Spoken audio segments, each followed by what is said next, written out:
Hello students, today let us study about cell division. Cell division is said to be one of the important property of the cells and living organisms.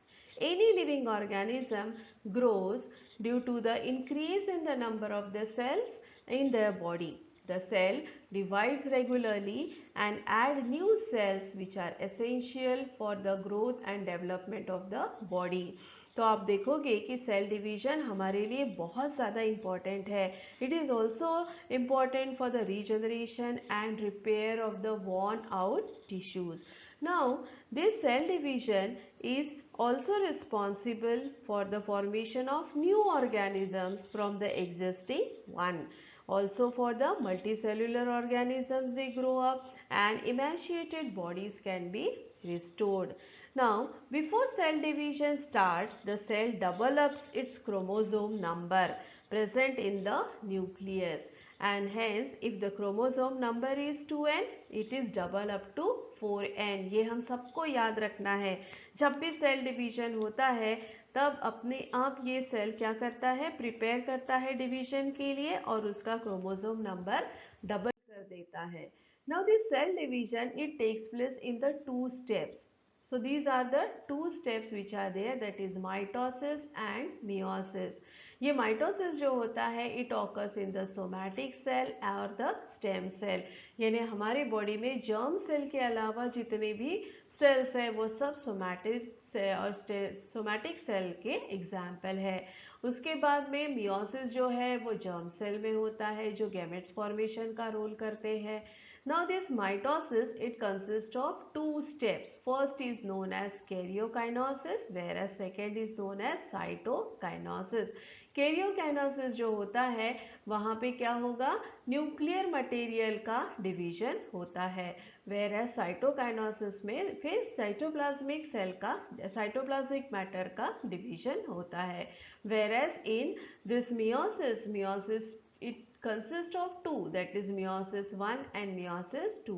यहाँ पे क्या होता है अब हम detail में इस वीडियो में देखने वाले हैं. So let us first begin with the mitosis.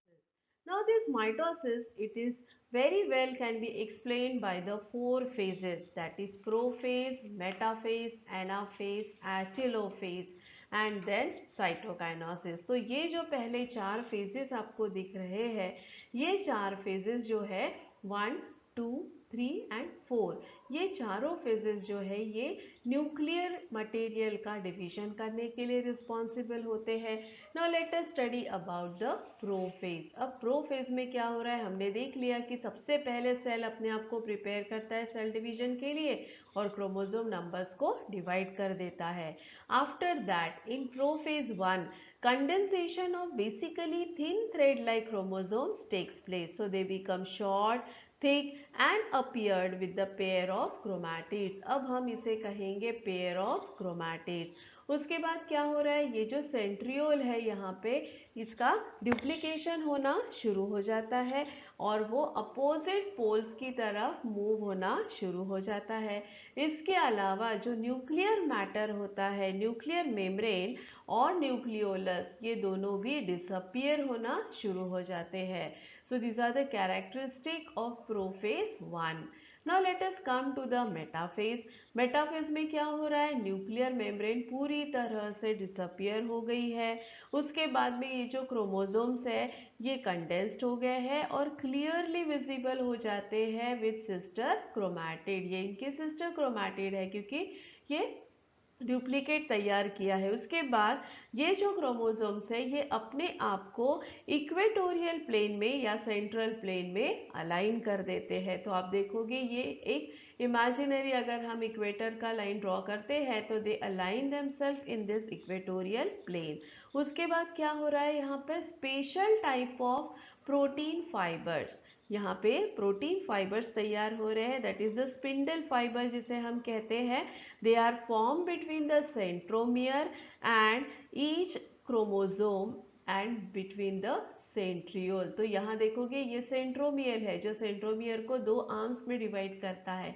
इनके बीच में से ये सेंट्रियोल्स और सेंट्रोमियर से कनेक्ट होता हुआ स्पिंडल फाइबर कनेक्ट होता है और इनको अलाइन करने में हेल्प करता है। तो ये हो गया हमारा सेकेंड फेज। उसके बाद आता है थर्ड फेज। थर्ड फेज में क्या हो रहा है, द सेंट्रोमियर इट स्प्लिट्स, ठीक है, it splits and sister chromatids disappear and are pulled apart in the opposite direction with the help of spindle fiber। Actually ये जो स्पिंडल फाइबर्स होते हैं इनका कॉन्ट्रैक्शन होने लगता है और इसीलिए ये सिस्टर क्रोमैटिड्स एक दूसरे से दूर जाने लगते हैं। Now this sister separated chromatids they are called as daughter chromosome. जब इनका सेपरेशन हो जाता है अपोजिट पोल्स की तरफ तब इन्हें फिर से हम क्रोमोसोम्स कहते हैं, डॉटर क्रोमोसोम्स कहते हैं। Now this chromosomes they appears like the bunch of banana and each set of chromosomes reach to the opposite pole of the cell. ये एक अपोजिट पोल है और ये एक अपोजिट पोल है, तो इस तरह से ये दोनों अपोजिट पोल में पहुंच जाते हैं। So this is the third stage that is the anaphase. उसके बाद आता है fourth phase that is the telophase. Telophase में क्या हो जाएगा, जब क्रोमोसोम्स अपोजिट कॉर्नर्स में चले गए हैं, so they after reaching the opposite poles they starts decondensing and become thread like and invisible। पहले के ही जैसे थ्रेड लाइक हो जाएंगे और इनविजिबल होने लगते हैं। न्यूक्लियर मेम्ब्रेन जो है वो भी तैयार होने लगती है। इस तरह से two daughter nuclei are form and nucleolus it also starts appearing in each daughter nucleus. उसके अलावा आप देखोगे जो स्पिंडल फाइबर थे ये यहाँ पे डिसअपियर हो गए हैं। तो ये हो गया फोर्थ फेज। अब हम इन्हें याद कैसे रखेंगे, PMAT, prophase, metaphase, anaphase and telophase. ये हो गया कैरियोकाइनेसिस। सो न्यूक्लियर मटेरियल का डिवीजन हो गया है। Now will be the cytokinesis. अब ये जो साइटोप्लाज्म है ये डिवाइड होने लगता है and the two new cells are form which are called as daughter cell। और notch is formed at the equatorial plane। अब ये notch तैयार होता है और धीरे धीरे ये डिपेंड होने लगता है and gradually two new cells are formed। whereas in case of plants हमें पता है plants जो है rectangular cells होते हैं, तो ये सेल प्लेट फॉर्म हो जाता है एग्जैक्टली मिडिल पे और साइटोकाइनेसिस करके सेल डिवाइड हो जाता है। So this is the simple diagram which explains you about the process of mitosis। Now let us see the video regarding this mitosis। So here I had shown some of the videos which clearly gives the impression or the idea about how the mitosis is taking place। तो आप देखोगे यहाँ mitosis में क्या हो रहा है, ये थिकन हो रहा है क्रोमोसोम्स और इसे हम सिस्टर क्रोमैटिड्स कहते हैं। ये एक वीडियो है जिसमें आपको मेटाफेज दिख रहा है कि ये जो सिस्टर क्रोमैटिड्स है इन्होंने अपने आप को इक्वेटोरियल प्लेन में अलाइन कर लिया है आगे के फेज के लिए, एनाफेज के लिए। उसके बाद ये जो वीडियो है ये आपको पूरी तरह से माइटोसिस समझा रहा है। तो देखिए यहाँ पे पहले न्यूक्लियर मेम्ब्रेन, न्यूक्लियोलस डिसअपियर हुआ है, फिर एनाफेज हुआ, प्रोफेज हुआ है, मेटाफेज हुआ है, एनाफेज हुआ है और टेलोफेज हुआ है। उसके बाद साइटोकाइनेसिस हुआ है। तो इस तरह से माइटोसिस जो होता है ये सेल्स में या सारे लिविंग ऑर्गेनिजम्स में इस तरह से होता है। Now let us start with the meiosis। meiosis कैसा होता है? It consists of meiosis 1 and meiosis 2। meiosis 1 जो है it is very important step। यहाँ पे क्या हो रहा है देखो, recombination and crossing over is taking place। तो recombination and crossing over of the homologous chromosomes takes place। it is not of the sister chromatid। यहाँ chromatids फॉर्म होने के पहले का स्टेज है कि यहाँ पे homologous chromosomes जो है they are divided into two haploid cells। तो यहाँ पे दो haploid cells तैयार हो रही है। तो इस तरह से ये प्रोसेस होता है। यहाँ पे आप देखोगे किस तरह से ये मियोसिस हो रहा है। तो इस तरह से यहाँ पे फर्स्ट प्रोफेज होगा which consist of the division of the division of the homologous chromosome, crossing over होगा तो 2 हैप्लॉइड सेल्स तैयार हो रहे हैं और बाद में मियोसिस 2 स्टार्ट हो जाता है। ये 2 डॉटर न्यूक्लियाई यहाँ पे आप देखोगे ये शुरू हो गया है, यहाँ डॉटर न्यूक्लियर स्टार्ट हो गया है। तो यहाँ तक का स्टेज जो है इसे कहा जाता है मियोसिस 1। डॉटर न्यूक्लियर तैयार हो गए हैं, 2 हैप्लॉइड सेल्स तैयार हो गए हैं। यहाँ पे देखो आप रिकॉम्बिनेशन दिख रहा है, 2 डॉटर न्यूक्लियर सेल्स यहाँ पे तैयार हो गए हैं, डिवाइड हो गए हैं and you are getting the haploid cell. After that exactly like the mitosis, this meiosis 2 takes place and we get the 4 daughter nuclei। तो यहाँ पे क्या हो रहा है, ये जो 2 हैप्लॉइड सेल्स है they undergo division by the separation of recombined sister chromatids. यहाँ पे सिस्टर क्रोमैटिड्स का फिर से डिवीजन होता है और 4 हैप्लॉइड डॉटर्स तैयार हो जाती है। इस तरह से process of gamete formation and spore formation takes place with the help of meiosis। So in this way 4 haploid daughter cells are formed from one diploid cell। So specially ये जो होते हैं ये हमारे germ cells में division होते हैं।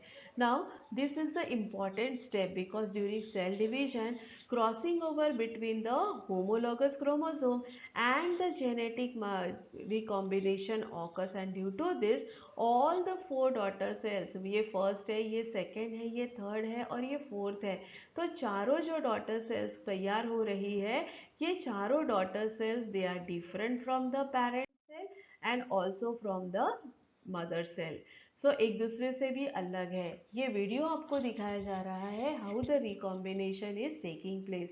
तो देखिए यहाँ क्रॉसिंग ओवर हो गया है, ये सिस्टर क्रोमैटिड्स नहीं है, ये क्रोमोसोम्स का ही क्रॉसिंग ओवर हुआ, रिकॉम्बिनेशन हुआ है। अब यहाँ पे डिवीजन होगा और 2 हैप्लॉइड सेल्स तैयार हो रहा है। So this is meiosis 1। अब ये मियोसिस 1 होने के बाद आप देखोगे मियोसिस 2 स्टार्ट हो गया है। So here you can observe how the process is taking place. तो यहाँ पे टोटल पूरी तरह से जैसे हमने माइटोसिस में पढ़ा था वैसा ही माइटोसिस जो है वो मियोसिस 2 में रिपीट होता है। So this is about meiosis. फिर से एक बार देख लेते हैं। So this is meiosis 1। यहाँ पे देखोगे किस तरह से ये सेपरेशन हो रहे हैं and 2 haploid cells are form. अब ये जो 2 हैप्लॉइड सेल है देखो सेंट्रियोल फिर मूव हो रहा है, यहाँ पे प्रोफेज मेटाफेज, ये हो गया एनाफेज, अब आएगा telophase and then 4 haploid cells are form. In this way student cell division takes place in our body. तो माइटोसिस में 2 सेल्स तैयार हो रहे हैं which are diploid in nature जो ग्रोथ के लिए इम्पॉर्टेंट है और मियोसिस में 4 haploid cells are form from the single diploid cell. इस तरह से सेल डिवीजन हमारी बॉडी में होता है। I hope you all have understood it. Thank you very much.